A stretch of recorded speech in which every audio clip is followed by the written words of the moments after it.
Assalamu alaikum. This is Blackheart back at it again. And I apologize to you for a long absence of many months. But it was a very busy school year.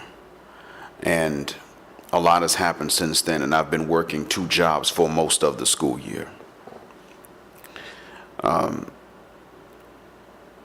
Over the past year, I learned something about the culture of the nation in which I'm teaching.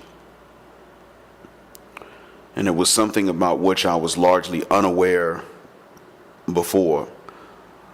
But in this new city, for the second half of my first year here, I had my eyes opened to a very rude reality.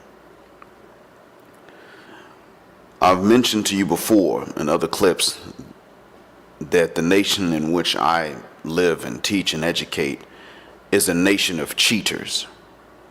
They lie and they cheat to get ahead in life, and their redeeming value is that they don't steal.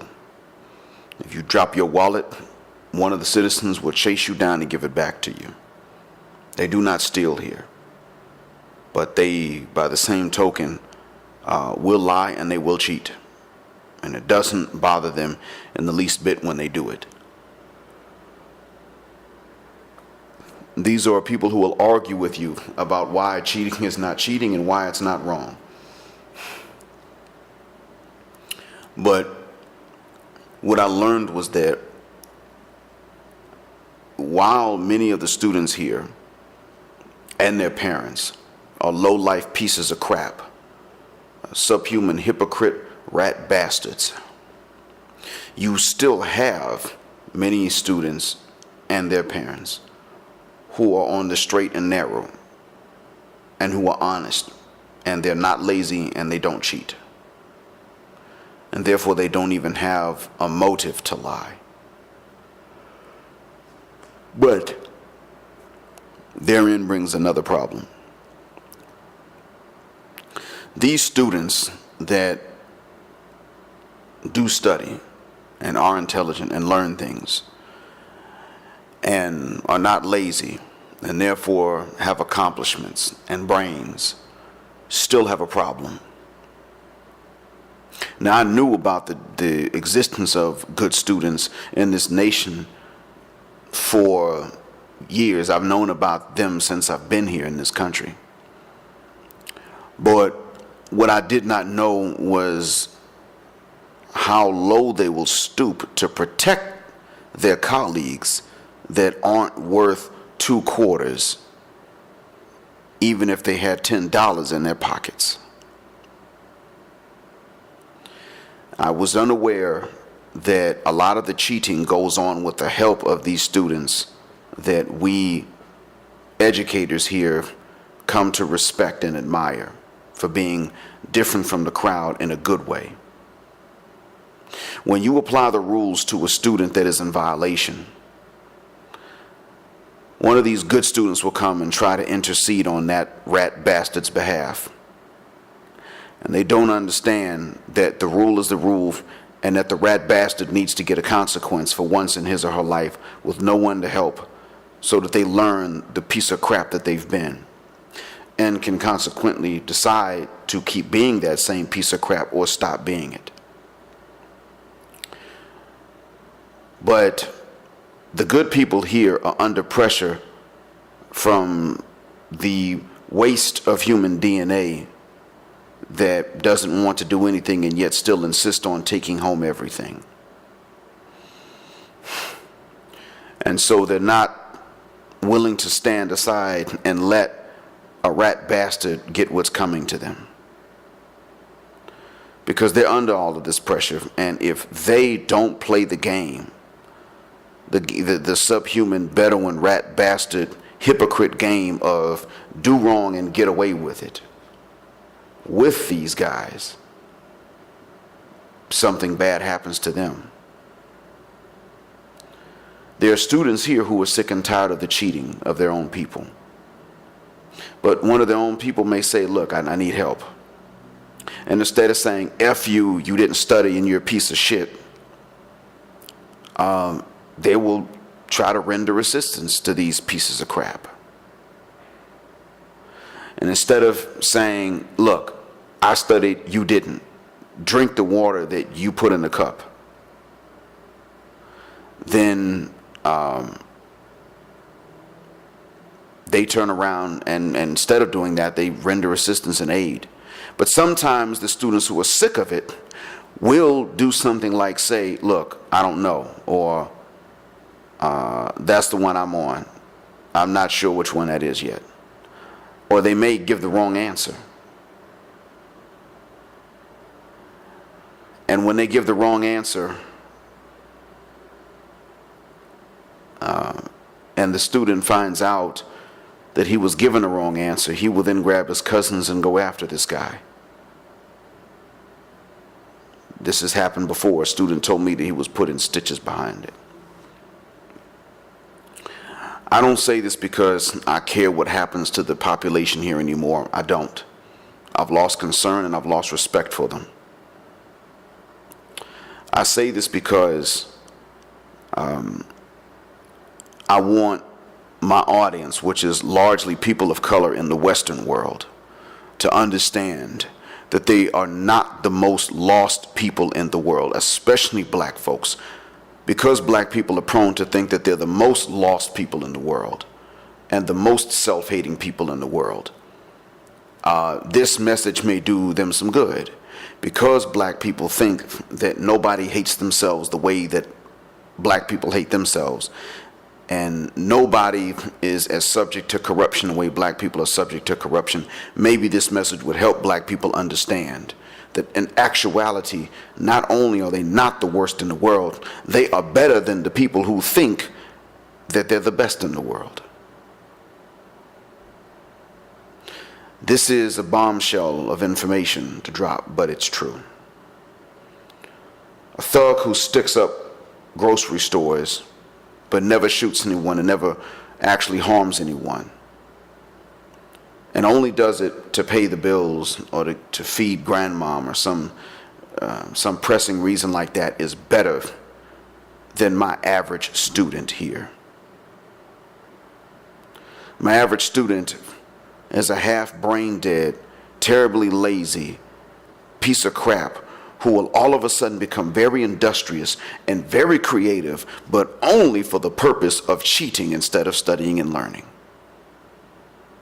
And will do this despite having every chance and every opportunity to get ahead in life. My average student will learn nothing. They're not violent, but they refuse to learn anything, acquire any skill, exert any effort. And they insist on taking home the same benefits as everyone else. They insist. They tell you, I need this. I can't take this absence. I need this grade. I need this salary. Yeah, earn it. I can't. And they will not take the consequences that they have earned for themselves. These are those people. The average diasporan African will not go through life doing absolutely nothing but wrong and still insist on taking home all of the benefits as if they have done the right things every turn and made every sacrifice. When it comes down to it, the average African diasporan is not going to stay at home, do nothing, and insist on getting everything in life that they want while they do nothing. Many are content, actually, if they can get it, to merely be by themselves and take care of themselves and their responsibilities with as little interaction with other folks as possible. Many of them are content with that. And yet and still, there are people here who have not been colonized or kidnapped or enslaved or oppressed, and they feel some sort of arrogance for no goddamn reason at all, at least no good goddamn reason, and are broken more than anyone I've seen. The world is full of broken people and the people who broke them, and a lot of them are somewhere in between, been broken and they're breaking someone else. The world may be full of folks like that. But black people, I want you to understand that you are not the most lost people in the world. Not by a long shot. You may be the least respected. Anti-blackness is in the Persian culture, the Asian culture. It's in North African culture. It's in the Arab culture. It's in the Desi culture. Anti-blackness is now even seeping into African cultures as skin bleach continues its rise on the African continent. However, despite this anti-blackness being global, it is not natural and it is not justified. So I want you to understand, black folks, that while I do not hesitate to tell anyone, black or white, that I am convinced that Islam is the one true religion, that still, if I'm going to be honest with you, the fact remains that you are not the most lost people in the world. And you should not think that you are.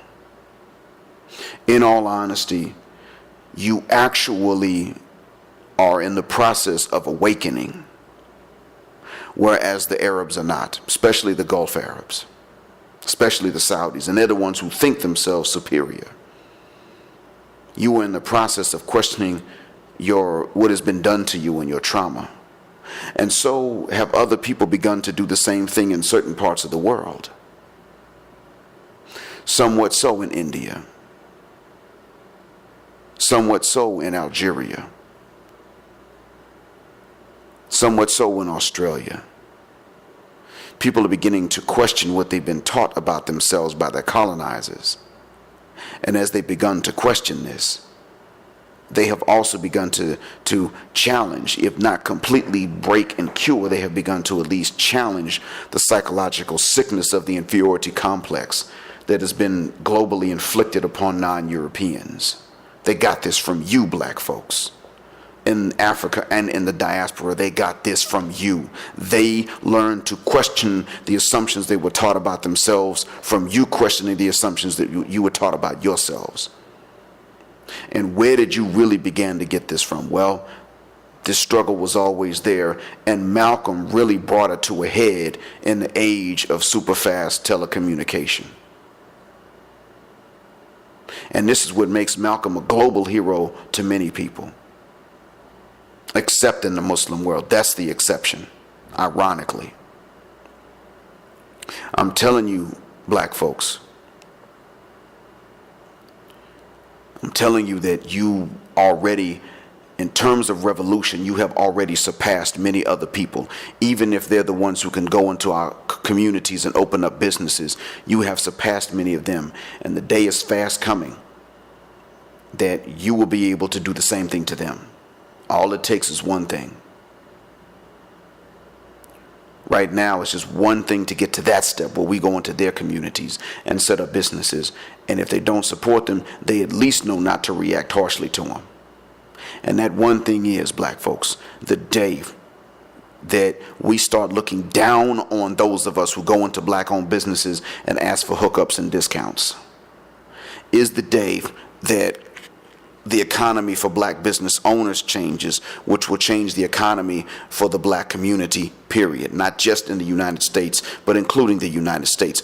Also in Brazil, also in black Mexico, also in black Puerto Rico, also in black Cuba. The day that this happens, the day that you walk into the businesses of people who don't look like you and you ask them for discounts and hookups, and you run them out because you ain't gonna buy nothing from them no way, The day you treat them the way you treat black business owners, and the day you treat black business owners the way that we have been treating non-black business owners in our community, is the day that the black economy changes. Now, when the black economy changes, everything else can change.